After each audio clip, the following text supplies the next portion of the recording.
think T1 are too afraid of the Corki, simply because as a team, they're definitely confident at driving the pace forward, you know? I think teams who go at a slower pace, or if it's an equal match, Corki can be really problematic. But I think T1 are confident they can just push the game pace forwards and not worry about Corki hitting that major scaling point. They are going to pick up the center themselves. We'll give them a fair bit of sustain. You can play Center Seraphine and sort of hope to sustain, but you're not going to do that against 3-item Corki if SKT actually gets to that point. And this is what you were talking about. Just go for the engage. Yep. Ona going to be locking away the Nico, most likely for Faker. Of course, Faker, one of our premier Nico players, even before she was reworked and got a bunch better. He was our best Nico here in the LCK. So typically how you see the draft pan out from here is the Corki kind of warps the whole draft and everything becomes about him. So T1 start to go for dive threats that can try and get on the Corki, and then DRX are like, okay, we need anti-dive. Yeah. So they go for the Xayah, they're like, okay, Xayah can survive well against the Nico. We're going to pick up the Rakan as well, which is a solid peel champion, good lane with the Xayah. And then T1, I wouldn't be surprised to see them pick up like the Nocturne or something along those lines. But there's still a lot of junglers available, so I don't feel like there's a heavy obligation to go for it. They could just look to secure that bot lane duo and pair up with the Senna. Yeah, I wouldn't mind it. Or just get a solid top lane pick there as well, and if you can get in amongst it, eliminating that part of the dive threat. Yeah, Nocturne Nico is super strong. I think in this situation, I feel like Vi makes a lot of sense for T1 here, but they could hold off in their jungle. Jarvan also could work theoretically. Yeah, I think Jarvan pretty good into Xayah, not as good into Corki though. What about Briar? Yeah, I think you just go for the Vi. I'm going to be honest. And in terms of, you know, obviously Vi isn't... Oh, actually not going to go for it all. Going to go for the Viego. That's a Viego. Viego, yeah. Halfway there. Yeah. It's Vi with some extra steps. But they clearly want strong skirmishing power early, not leaning into the tank junglers. So DRX, you already have a pretty weak mid laner who's going to need some time to get going. You need to be able to match up to Ona in the jungle if you're going to have a hope here. I like the K'Sante, especially into the Aatrox. You saw how much threat he was on the flank. The Aatrox can kind of just say, the K'Sante can kind of say no to the Aatrox and just drag him away into a dark corner and beat him up. That is the hope. That is what DRX are going to go for here as Sponge's pick. That's what we're looking for. What is it going to be is the question. You mentioned something to deal with the Viego. Rel, also just something that Sponge is happy to play. Does help with their team fight at the same time. And Rel Rakan is something that we have seen work to pretty great effect in the past as well. So a well-rounded composition here from DRX. And you might look at it and be like, oh, but Xayah doesn't have a whole lot of range. They have Corki, so who cares? Yep. Yeah, and a lot of the threats from T1 are going to be coming into you. I do think the Rel might feel a bit difficult to play. You know, playing Peel as Rel is definitely possible, but a bit trickier than it is just playing that straight engage role we often see, but I think it's fine. I feel like game one and game I love it. DRX have really been okay, but you know, we know that the Corki is going to be a problem later in the game. Now you have this super scaling bot lane off the Ornn and the Senna. Realistically, I don't see a Xayah Rakan providing that much threat to them. And the Senna Ornn is something that we saw Deft and Barrel play already, but what I wanted was the sneaky swap. Because Zeus' Ornn is so good, and he could just play tank v tank there towards the top side of the map and still do a good job, and then play Senna Aatrox in the bottom lane. I'm not sold. Not sold? Not sold. Yeah. I don't think Aatrox will have too much fun. So, an opportunity here for SKT to strut his stuff on the Rift with the big Corki. Let's get into game 2.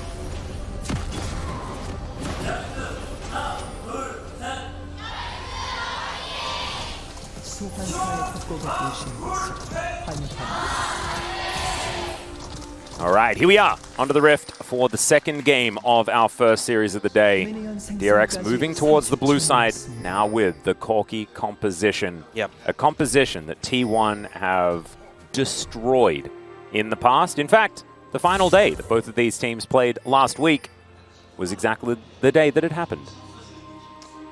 I feel like a big thing with Corki comps is it all becomes about the dragons. Just because once you start getting the package, you start syncing it up. If T1 can get the early dragons, it kind of slows down the soul stacking. It means you can opt out if there's not a good setup. If someone eats, you know, a big one, takes a bit of poke. But something that I think is a really effective strategy against Corki teams is being able to start up a Baron. So maybe that was just enough to move him out of the way. His grand entrance once again. No flash here from Carrier. It could be another first blood for DRX as he's burning. The flash comes through and Carrier walks it off. Oh, it's so close here for DRX on the bottom side. And Carrier has teleport. He can just be straight back here. So this is what the space was kind of talking about, and that is that naturally T1 are just doing a lot more winning. As Satab, that's an aggressive move. Fletter is here though, looks for the knockup, does get it there onto Faker. Just on the edge, in fact. So nicely done, able to trade back nicely, but you can see Satab just teleporting back now, doesn't have a bunch of his health, and Faker in a similar boat, to be perfectly honest, but Satab with just the tier stacking up. In comparison to the two books, Faker is well read. He is known for his reading of books, but he is going to be able to do so in lane as well. And oh man, catches him right on the end as Satab going aggressive. Faker, oh, just flashes, picks that one up. I believe that was the empowered auto there as well. And so Faker, first blood, solo kill. Just from Satab, I think kind of overestimating his damage. Bear in mind, he had just a tier compared to the two amp tomes. I think he was hoping for just a little bit more in that trade to try and turn it around. Very aggressive play from both sides, but Faker ends up coming out ahead and adds one more to that kill tally. Only 6 to go before 3,000. Just such a huge milestone. Not sure when we're ever going to see another player make it to it. Would like to have sort of the list of players and the numbers that they're up to, because I imagine everyone's pretty far away from where Faker's at, just given the longevity and the fact that Death took some time in the LPL. Yep. As another one. Faker just finding these tangle barbs over and over again. I think as well, there's a lot of supports who have a ton of games, but obviously supports aren't really getting kills. No. So definitely role dependent. And so Gumayusi Carrier, they're also ahead. They'll have more money as well, definitely, because Teddy does not have a World Atlas. And Fletter going to go aggressive. There is still the Corki, right? The Corki factor exists.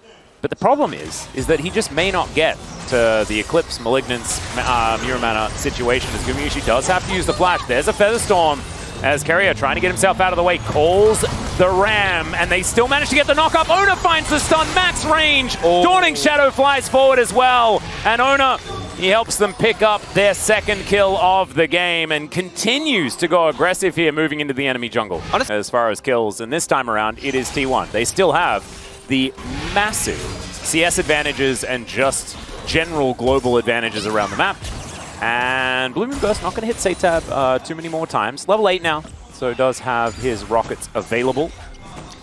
And this is one of these situations where Satab has gone the Hex Drinker, which I think is the objective right decision when you're having this much trouble in the lane matchup. But it's just going to delay your spike. It's just going to stall out the point at which this Corki becomes strong, which is always a rough feeling, because I feel like DRX are really banking on that level 16 Corki with 3 items. Yeah.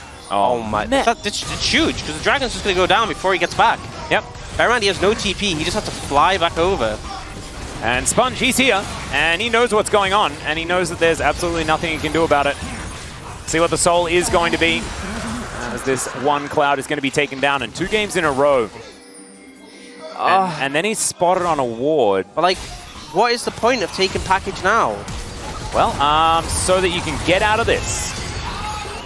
Nailed it. Sponge going to look for a bit of a shattering strike here. T1 are going to be able to push them away. So, okay, Feather Storm going to be used. Pop Blossom comes down, and that is a dead rel. Nicely picked up there, and Faker grabs yet another one. Good grand entrance, though, as there is the Heartbreaker flash to get Ona out of there. He should be all right, as Carrier takes another turret shot as well. Ooh, Faker taking a lot of damage underneath this turret as well, but should mean that T1 can escape, and it's just Sponge that does go down. 5,000 now the gold lead. You can see 1,000 gold extra picked up from the plates from T1, making a massive difference. Yeah, just kind of ridiculous. But I just feel like the most frustrating thing is that DRX still have a game plan, which is play for package around dragons and try and make that a thing, but you've just desynced it. So now either you skip next dragon and wait for the following one to have package, or if you just keep picking it up off cooldown, it's never going to be synced again. Nope. I also just don't really like the whole situation at all, but maybe desperation here from Satab wanting to try and win some sort of skirmish.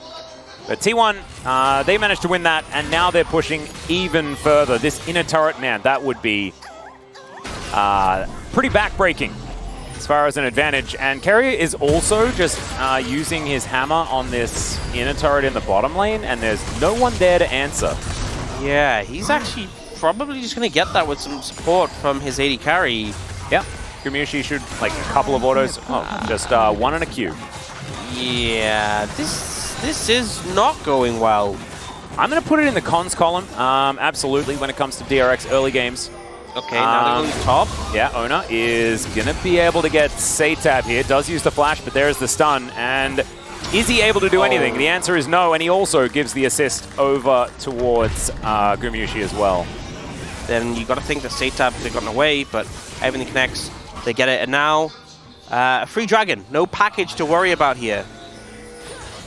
And look at these money differences. They are very, very, very, very, very large. Obscenely large. I'm really glad that it was only up for a little while, because that was... You know what's the biggest thing for me? What's is that Teddy is 100 CS up on Gumushi, and you know, considering how much they lost to get the Herald, like they lost bot tier 2 and mid damage on mid tier 2, yeah, they don't even get bot tier 1. I'm going to go with not worth. I'm going to say not worth. They're also then here for Ona to rotate down. The rest of the team also coming in. There's a Magna Storm from Sponge as we have a look towards the top side. Fleta finds the quickness. They're looking to lock down Carrier, but... Does he take damage? No, not really. He's just trying to turn it around, gets a Feather Storm, and continues walking at them menacingly. Look at him. Just trudging down the rift, breaking his own things, and just not really worried about anything at all. Brittle, not going to be proc there onto Sponge. But he also just takes way too much damage as Faker is going to look to support. And now Zeus wanting to find Satab, and he'll find him. And that is a real scary one. Flash does come out, but I don't know whether Satab can escape this. Where's the Valkyrie? 7 seconds. Yeah, he's really dead. I don't think you get that long. And look at the scratch of the head on the player cams there as well. You can see Satab not really happy about how this game is going whatsoever. Maybe it wasn't. Maybe it wasn't Zeka's fault. Maybe it was. Maybe it's just T1 are too good at dealing with Corky comps. Maybe that's what it is. Well, I think the chances of Sponge stealing this pretty limited. low. Yeah, limited. Those probes, though, maybe no, he doesn't even get those. All right, well, the Ram comes down. They do manage to catch Fleta here as Ona looks for a little bit more CC. Heartbreaker comes down. Rascal going to be the next target here as Teddy takes the base gate. Yeah, Faker is after him. There's a Pop Blossom. Teddy able to avoid that. And that will be able to keep him safe, but he needed Ghost and he needed Flash in order to get out of it. Didn't have Featherstorm, but would have needed that as well. Yeah, could have pressed that button. Fleta still running for his life. Sponge doing the same thing. And yeah, this is a difficult game here for DRX at this point in time. Fleta is going to die, and there's going to be a kill going over to Ona. Now Rascal fighting alongside Satab against Zeus. 2 versus 1. I'm almost favoring the 1 here, but it is going to be Rascal picking it up in the end. As Carrier turns up just a little bit late, and Faker is a little bit distracted by winning the game by the looks of things. Still needs a few more kills like Faker. He's been hunting for them. You've seen him trying. Yeah. But you don't win the game, then you definitely can't get the kills. Yeah. There are more important things at stake right now. No, precisely. As Rascal going to turn it here. Carrier going to flash on over, and yeah. Gumushi turns up. He's going to protect his better half. And now you can see Carrier just going to go back home. Satab may just die here, as yeah, that's a bunch of buttons in his face. And Gumushi locks down a solo. Yep. I think it's kind of how 12,000 is the goal, and 3 dragons would have been a Hextech soul. Yeah, this is a vacuum lining, or a void lining, abyssal lining. I think there's no lining that's good. I think vacuum lining. I think you're okay with that. I think that's how I would describe it. Yeah, that's what I'd go for. It's not great. Carrier is split pushing. The thing is, no one's even nearby. No one's here. Where is everyone? Where is DRX? Well, they're not mid. That's dead. Well, there's one of them. Yeah, there we go. So Rascal is going to find Carrier, and Carrier is going to ignore him. I'm pretty sure Rascal pressed a button, but I'm not entirely sure. Pop Blossom going to be channeled here as Sponge is going to dive on into it, looks for a last-ditch attempt as Faker goes golden. He picks up another kill here. That's his 3rd for the game, but he will end up going down. Good package there from Satab, and now he's on the wrong side of this one. Knockup is going to come through onto Zeus. Blade Caller is good, and Zeus will be taken down. But now the Cavalry will turn up. There's another Corki. That's a decent way of dealing with it, I guess. But he's going to take a lot of damage. Teddy on the Fountain is kind of looking like his old self as that Fountain laser. But still, these Nexus turrets are going to be turned to. Carrier looks for the dive forward. Good Featherstorm there from Teddy to avoid him. But now the Nexus will be taken down, and T1 going to look for that swift 2-0. They will find it. Carrier will die. T1 will get the job done in the end. Decent little dash there from Owner, and he keeps himself alive at the last second. So